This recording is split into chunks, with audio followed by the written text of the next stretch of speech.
Mayong buntag ka natong tanan mga suki nga taga-subaybay sa itong programa ang Buhing Awit sa Kamatuoran 101, and today palahi sa tanong sa ato nga ginahisugutan about sa discipleship, and gagawas sa akong mga videos, Facebook videos mahitungod sa kining gitawag og religion. They have many debates about what is true and who is true religion.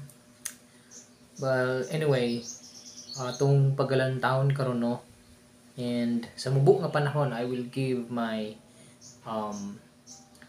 tawag ni ini views unsa gyud ang relihiyon.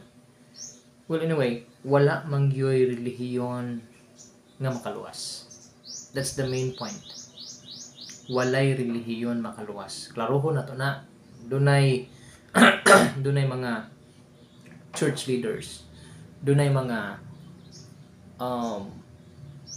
pastors gani, di na lang nato i-mention, no, sikat ni sila.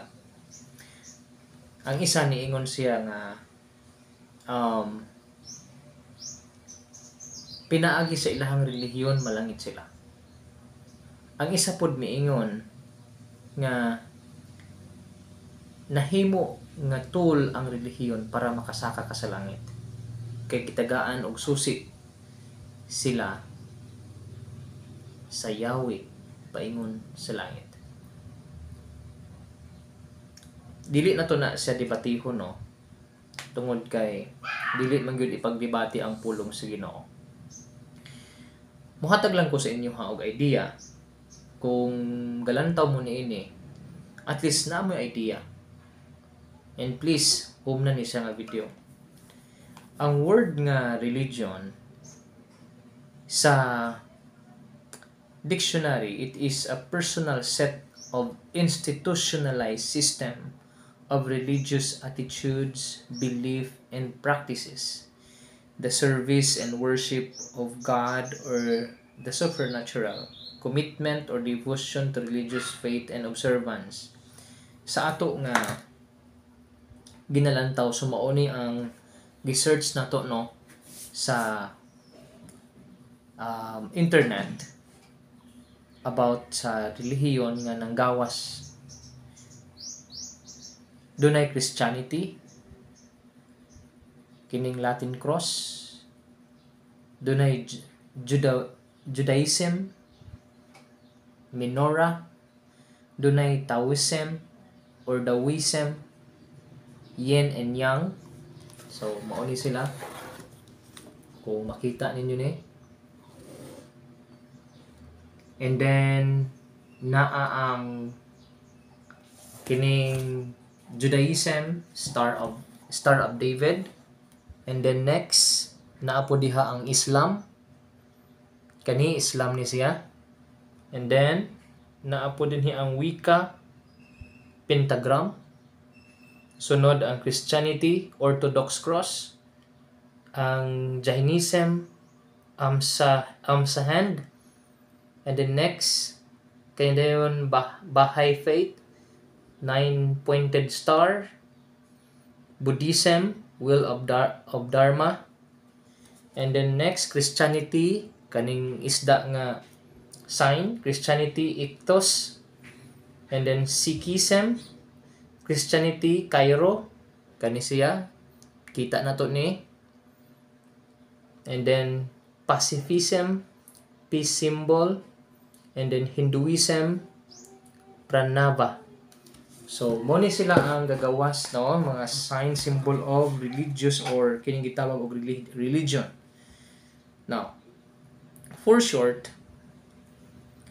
sa Bible, dunay gisugutan dinhi sa Bible about pure religion. In James chapter 1 verse 27, giingon dinhi pure religion and undefiled before God. Take note, ha. And undefiled before God and the Father is this, to visit the fatherless and widows in their affliction, and to keep himself unspotted from the world. Now, unsa man ni sila? Akong isulti, walay relihiyon makaluwas, pero adunay relihiyon nga nagtudlo og unsay pamaagi para maluwas. Kining giingon dinhi, to visit the fatherless and widows in their affliction, and to keep himself unspotted from the world, tulo. So it means good works, good result, and their holy living. Atong tan-awon kini sa pulong sa Ginoong Dios in Titus. Then ato gayong tagaan dayon siya og comparison sa mga relihiyon karon. Tan-awon na to ha. Titus, giingon ko nun dito sa pulong sa Ginoong Dios, unspotted in this world. So for the grace of God, verse 11, that bringeth salvation hath appeared to all men, teaching us that denying ungodliness and worldly lust, we should live soberly, righteously, and godly in this present world. So, for the grace of God that bringeth salvation hath appeared to all men. It means siguro ng luwas. Munang ang pure ug undefiled, pure religion, tinuod nga relihiyon ug undefiled before God and the Father, God the Father. To visit the fatherless and widows in their affliction, and to keep himself unspotted from the world. Muuning giingon dinhi nga nagdeny, naglikay. It means nag-usab sa ilahang kinabuhi. Dili man perfecto atong kinabuhi, pero dunay kausaban. Now, let's have this. Tan-aw na to ni. Kinsa man karon ang mga relihiyon nga palahubog? Na may idea. Number 2, kinsa man karon ang relihiyon nga grabe manugal? Kinsa man ang relihiyon nga grabe mamayi, ngabit, grabe issue sa kabit? Grabe, kinsa man pud karon ang relihiyon nga grabe manabako? Oh. Walay kausaban. Okay ra ang sabong. O tanaw na to na.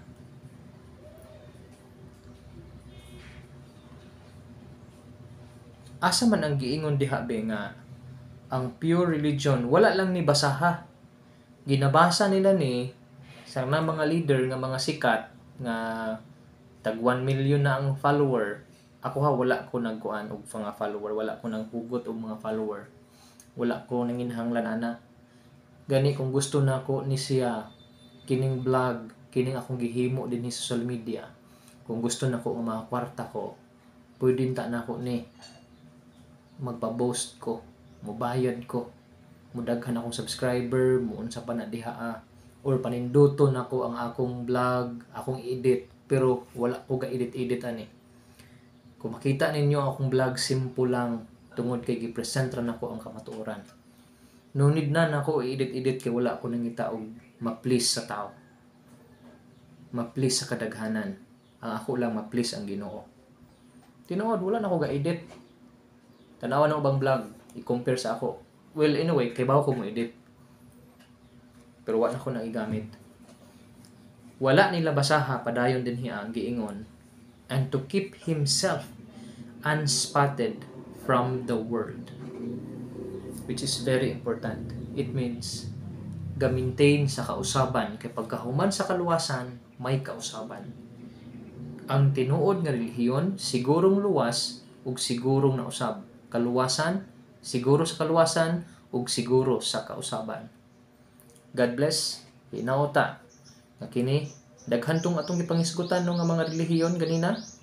Pero, yes, they can do the fatherless, they can visit the fatherless, and also they can visit the widows in their affliction. Pero kining number 3, to keep himself unspotted from the world. Nahimo ba ni? dili mahimo tungod kay di man kasigurong luwas. Ang usa ka taong luwas, sigurong luwas, ang usa ka relihiyon nga nagtudlo sa kasigurong kaluwasan, dunay sigurong kausaban. God bless you and thank you so much.